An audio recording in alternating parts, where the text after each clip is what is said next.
Baliberang ini. Singkatnya, Bapak Ibu hadirin sekalian yang berbahagia, saya bersama tim dari kabupaten, ini Pak sebelah saya ini Pak Deden, namanya Deden Fitriadi, Kepala Bidang Pemdes. Kemudian sebelahnya mungkin sudah banyak yang kenal Pak Ucas, Kepala Seksi Tata Pemerintahan Desa. Saya Pak Rian Pintoro, saya Kepala Dinas PAI. Nah, jadi mungkin itu pertama Pang Desa Baliberang, sehingga mungkin perlu kita memperkenalkan diri. Nah, karena nawar Tuhan tuh bertemu, ya bau sia sapa tuh atau bau kita disapa sia karena tutup Baliberang.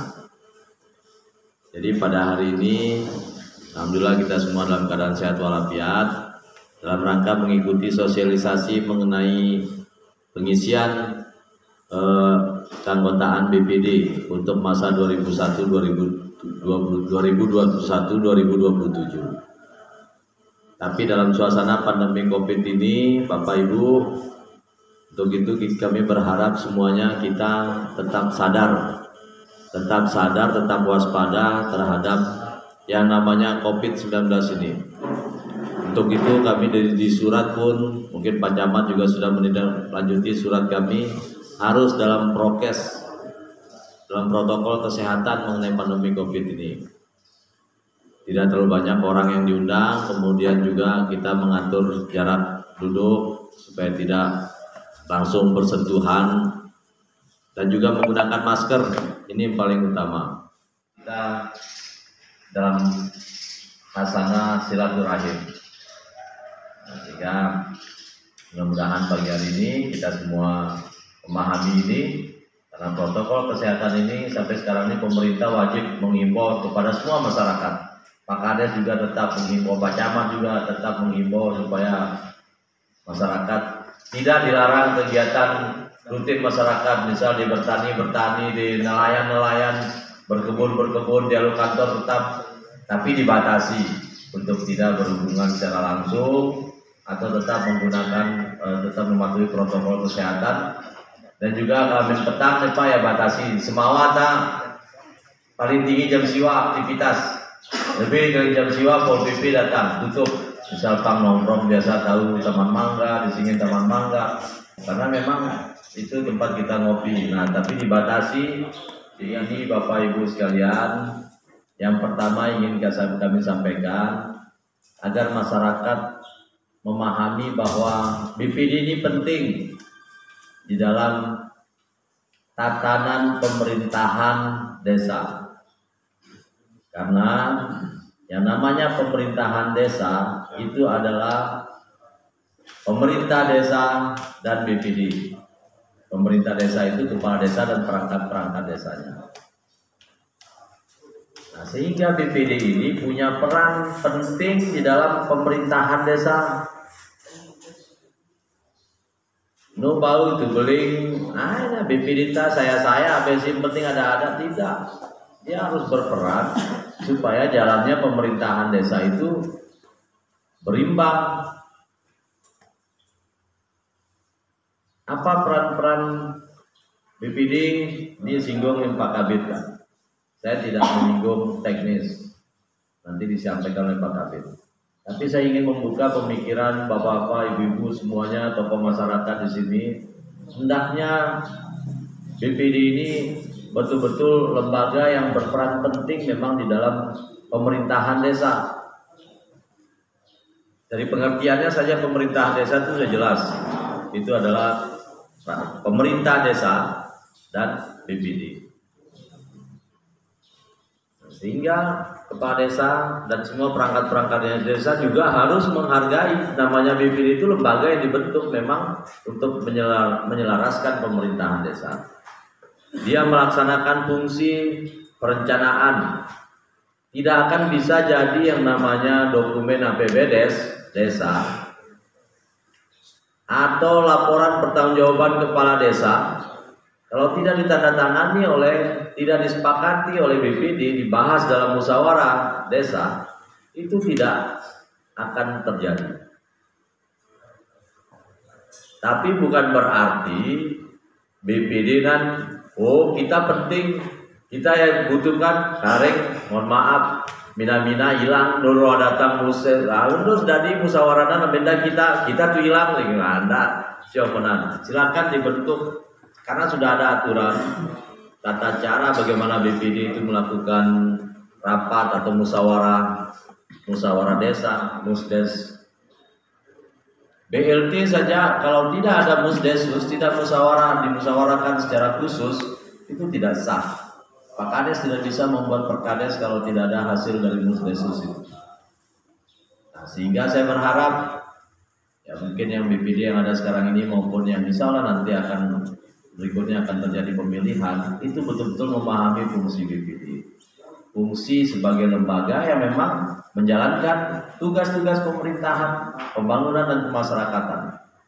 Selain perencanaan, BPD juga melaksanakan fungsi melakukan pengawasan dalam pelaksanaan tugas-tugas pemerintahan desa dilaksanakan oleh kepala desa dengan yang disepakati itu dasarnya adalah APBDes yang sudah ada. Awasi BPD. Kemudian juga melaporkan BPD sendiri secara internal, silakan dibaca Perda nomor 10 2018 mengenai BPD. Ada tata cara BPD melaksanakan rapat. Ada tata cara BPD bagaimana memanggil kepala desa, meminta keterangan kepala desa. Kemudian juga BPD juga harus membuat waktu schedule dalam 1 tahun anggaran itu berapa kali rapat. Kemudian apa permasalahan yang dibuat, karena nanti di akhir tahun BPD juga membuat laporan pelaksanaan tugas BPD. Nanti sebenarnya silakan dibaca Perda, silakan dibaca Permendagri nomor 110, silakan dibaca Perda 10 2018 mengenai BPD. Kemudian yang ingin kami ingatkan yang kedua, hendaknya BPD ini orang yang menjadi penyambung aspirasi dari masyarakat dusun. Karena apa? Asalnya BPD ini kan jelas dari misalnya tadi dusun Balai Berang, dusun Galap Jango, dan dusun Labu Teluk. Nah, BPD dari semua dusun itu harus bisa menjadi aspirasi dari masyarakat dusunnya. Itu yang penting juga. Yang pertama, BPD harus tahu fungsi peranan BPD sehingga orang yang menduduki menjadi perwakilan di masyarakat menjadi BPD itu sadar dia bahwa dia menjadi BPD ini memang mempunyai kemampuan menyambung aspirasi masyarakat dan juga ingin belajar dan bekerja di dalam BPD itu. Tidak saya misalnya ditanya pengurus ingin besinus sudah ada masalah, tapi tidak menjalankan peran fungsinya. Itu yang kedua, kami berharap yang menjadi BPD benar-benar menjadi aspirasi di masyarakat dusunnya yang menjadi keterwakilannya. Yang ketiga, yang terakhir ingin kami sampaikan, seorang yang menjadi BPD itu tidak pada posisi double pekerjaan. Ada nanti dijelaskan sama Pak Kabit sama Pak Ucas di depan double pekerjaan. Tapi intinya jangan sampai menjadi BPD itu pekerjaan sampingan kemudian tidak pernah ikut kegiatan, karena di dalam BPD sendiri ada aturan 6 kali dalam 1 tahun tidak mengikuti rapat yang diadakan oleh BPD, maka yang bersangkutan bisa diusulkan untuk pergantian antar waktu. Boleh Pak. Jadi tidak hanya BPD ini, setelah pilih aku mau ganti lah, oleh masyarakat. Kalau tidak rapat, makanya BPD wajib dia membuat rencana kerja 1 tahun.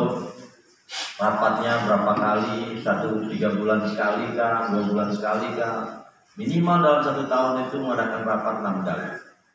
Apa yang dibahas ya silahkan apa yang terjadi di dalam desa. Itu hal-hal yang penting yang juga perlu kami sampaikan, sehingga saya mohon kepada tokoh masyarakat, tokoh agama disampaikan, Pak Kepala Dusun yang hadir bisa menyampaikan pada masyarakatnya kalau gitu BPD itu harus dipilih berdasarkan orang yang memiliki kemampuan yang baik sesuai dengan persyaratan, emang minimal SMP, tapi yang dia bisa berkomunikasi dengan masyarakatnya, bisa menjadi penyambung aspirasi masyarakatnya.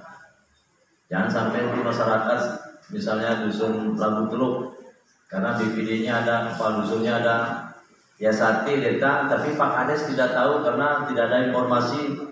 Itu kami rencanakan kan kami sahkan APBD kan protes kalau betul segel kantor desa karena enggak perhatikan Labu Teluk. Padahal di situ ada kepala dusun, ada BPD-nya yang mewakili dusunnya tidak menyampaikan aspirasi tersebut. Nah, inilah yang sering terjadi di kita di masyarakat. Mengenai persyaratan-persyaratan BPD, mengenai kewenangan, kemudian mengenai mekanisme pemilihan BPD nanti akan disampaikan oleh Pak Kabid langsung. Dan saya berharap nanti kita diskusi, kita masih punya waktu, dan ini baru jam 10, kita paling tidak setengah 12, jam 12 lah kita selesai.